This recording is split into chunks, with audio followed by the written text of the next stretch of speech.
जैसा कि हमने पहले पढ़ा मेवाड़ राजवंश के बारे में, हमने मेवाड़ का नामकरण पढ़ा, उसके बाद मेवाड़ की शाखाएं पढ़ी, उसके बाद मेवाड़ी ध्वज पढ़ा, उसके बाद मेवाड़ के कुल देवता की जानकारी प्राप्त की, इसके बाद गुहिल के बारे में पढ़ा। आज हम पढ़ेंगे गुहिल के बाद वाले शासकों के बारे में, यानी गुहिल मेवाड़ी पहला शासक गुहिल, गुहिल के बाद भोज, शिलादित्य,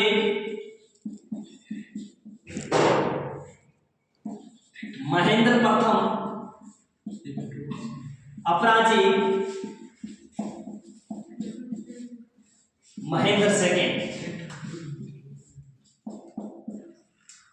ये पहले अपने गुहिल के बारे में जानेंगे। गुहिल के बाद में भोज, भोज के बाद में शिलादित्य बने, शिलादित्य के बाद महेंद्र प्रथम, महेंद्र प्रथम के बाद अपराजित और अपराजित के बाद महेंद्र सेकेंड मेवाड़ी शासक बना। महेंद्र सेकेंड ने भीलों पर अधिक कर लगा दिया। भीलों पर अधिक कर लगाने के कारण भीलों ने इसकी मृत्यु कर दी, इसकी हत्या कर दी। भीलों पर इसने अधिक कर लगाया, इसलिए भीलों ने इसकी हत्या कर दी। और इसका बेटा था कालभोज। महेंद्र प्रथम का छोटा सा बेटा था कालभोज, जो चला गया हरित ऋषि के समय।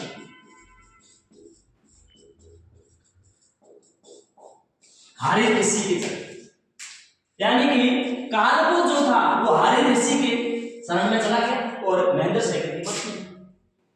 अब अपन कहे हिंदुस्तान का महान शासक या मेवाड़ी महान शासक बाबा रावल के बारे में, तो हम पढ़ेंगे बाबा रावल के बारे में। यहाँ गुहिल के बारे में, गुहिल के बाद भोज, शिलादित्य, महेंद्र प्रथम, अपराजित, महेंद्र सेकेंड। इसके बाद जो मेवाड़ी महान शासक हुआ, हिंदुस्तान का भी महान शासक कहे तो बाबा रावल था। तो अब बाबा रावल के बारे में अपन पढ़ रहे हैं। रावल का वास्तविक नाम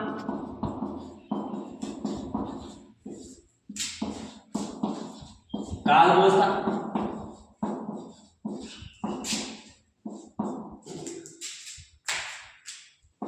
गुरु का नाम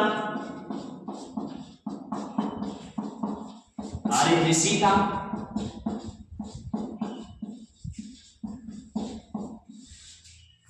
अब बात आती है बप्पा रावल किसने हो। बप्पा तो उसका बचपन नाम था, बचपन में इसका नाम रख दिया गुरुजी ने बप्पा, लेकिन रावल, रावल इसकी उपाधि थी, रावल इसकी उपाधि थी।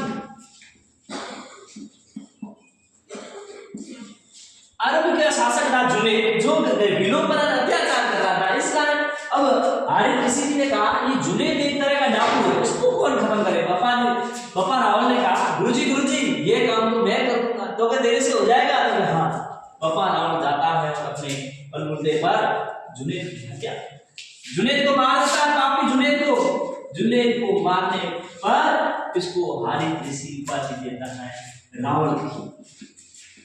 गुरुजी इसको रावल की उपाधि देते हैं, तो इसका नाम हो गया बप्पा रावल।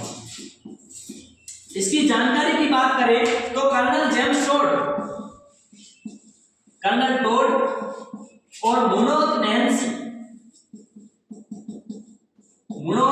नैन्सी के अनुसार बप्पा रावल इसकी उपाधि थी। और श्यामल दास जी, कविराज श्यामल दास जी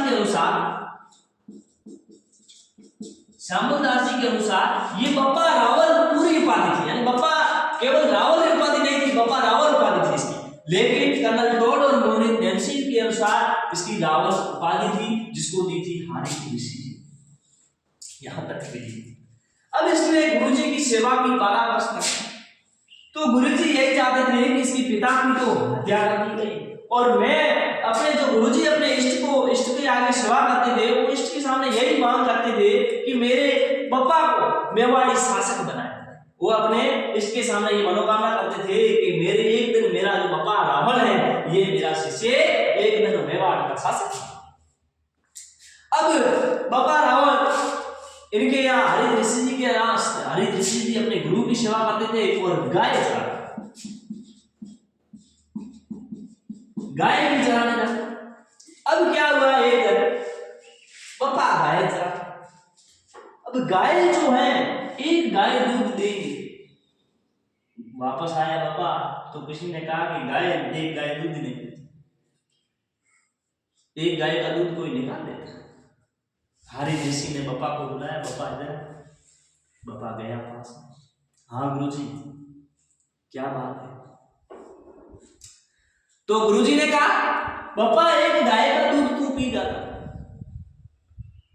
पापा ने कहा नहीं तो मैं कब गाय का गुरुजी दूध पीता हूं? मैंने तो कभी गाय का दूध पिया, मैं चोरी कभी करता नहीं हूं, आपका शिष्य हूं, आपको पता है। गुरुजी ने कहा नहीं, तू मेरे आगे झूठ बोल रहा है, लेकिन दूध तू ही पी जाता। पापा रावल ने कहा गुरुजी ने इतना बड़ा मेरे ऊपर आरोप लगा दिया, अब मेरे को ही कुछ करना पड़ेगा। तब एक दिन वो पूरे दिन जाता है गाय चराने, और उस गाय पर नजर रखता है। तो वास्तविक क्या होता है, गाय एक स्थान पर जाती है और वहां खड़ी रहकर अपने थन से दूध स्वतः ही निकाल रही, स्वतः ही गाय उस जगह पर अपना दूध निकाल रही थन से। बापा ने कहा ये तो चमत्कार है। भागता भागता गया गुरुजी के पास, गुरुजी गुरुजी गुरुजी। गुरुजी ने कहा हाँ शिष्य, हाँ बेटा। तो भाई ये तो क्या हो गया? तो क्या हो गया? आप दूध का आरोप मेरे पर लगा रहे थे, लेकिन वास्तविक बात क्या है ये आप देखो। गुरुजी ने कहा चलो देखते। तो गुरुजी गए, गुरुजी भी वहां जाते हैं तो वास्तव में देखते हैं गाय अपना स्वतः ही थन से दूध निकाल उस स्थान पर।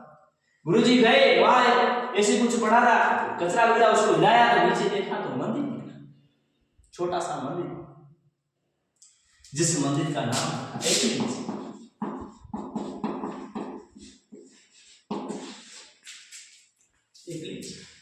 यही मेवाड़ वंश का कुल देवता।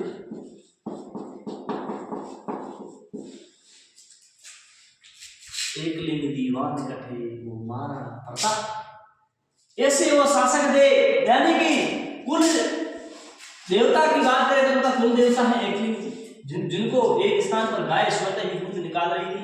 उस समय गुरुजी और बापा रावल ने देखा था। और उनका मंदिर की बात करें तो उनका मंदिर कैलाशपुरी उदयपुर।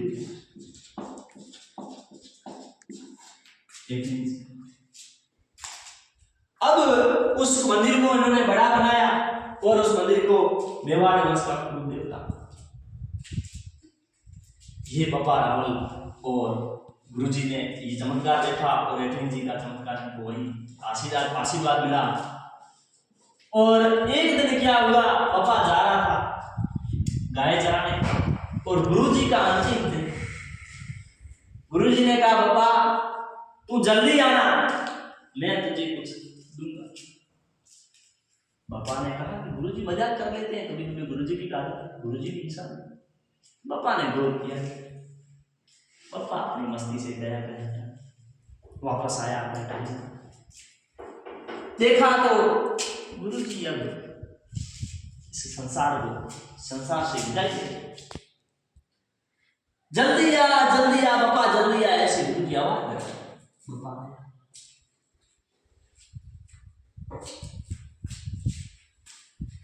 गुरुजी अपने मुंह से पेट निकाला, वो पेट पापा ऐसे हो जाता, मुंह में गिरती पापा ऐसे हो जाता और वो पैरों पर गिरता। गुरुजी पूछते हैं कहां गिरे? क्या गुरुजी आप भी मजाक कर लेते, तो कहीं गिरी कहां था? तो पैरों पे। तो मुंह में गिर लेती तो तू अमर हो जाता, लेकिन तेरे पैरों पे गिरी है तो मेवाड़ी शासन तेरे पैरों तले चलेगा। तेरे पीछे तू मेवाड़ का महान शासक बनेगा और तेरे पीछे तेरी पूरी पीढ़ियां जितनी भी होगी वो महान मेवाड़ी शासक। और इसके बाद 734 ईस्वी में बापा रावल ने 734 ईस्वी मौर्य शासक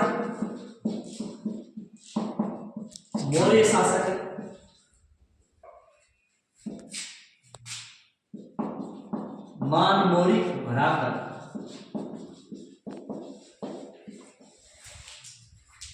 434 ईस्वी में मौर्य शासक महान मौर्य को हराकर चित्तौड़ पर कब्जा।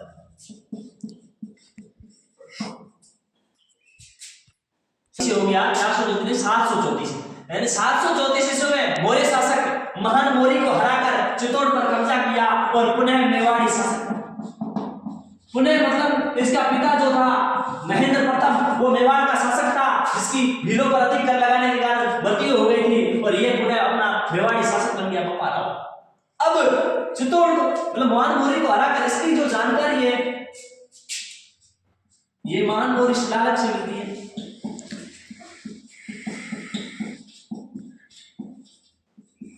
इसकी जानकारी। अब बात करें बप्पा रावल की राजधानी कौन सी थी?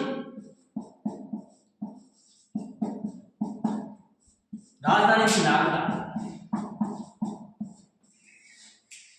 अब प्रश्न क्या आएगा, वह मेवाड़ी शासक जिसने सबसे पहले चित्तौड़ पर कब्जा किया वो बप्पा रावल।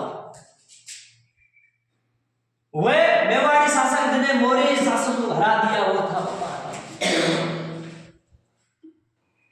अब इसकी राजधानी हुई नागदा। इसको एक उपाधि दी गई चार्ल्स मार्टिन। ये उपाधि सीवी वेदे ने दी। अब प्रश्न आ जाए कि बप्पा रावल को चार्ल्स मार्टिन की उपाधि किसने दी? सीवी वेदे ने दी। चार्ल्स मार्टिन की उपाधि किसकी थी? तो बप्पा रावल की थी। ये आपने पढ़ा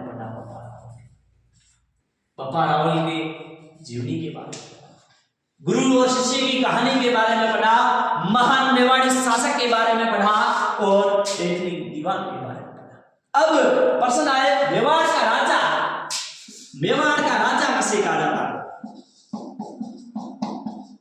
मेवाड़ का राजा तो एकलिंग जी को कहा जाता है।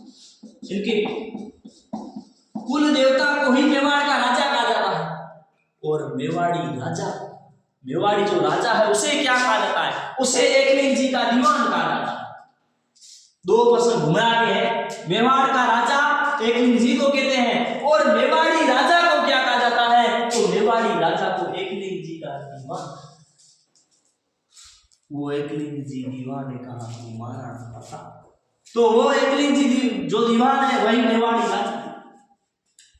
तो ये रही अपनी जानकारी। आगे की अपन कल पढ़ेंगे अल्हड़ के बारे में, जतर सिंह के बारे में, राणा हमीर के बारे में, रावण सिंह के बारे में। और आज तक अपना हो गया इतनी तक बप्पा रावल। नमस्कार साथियों।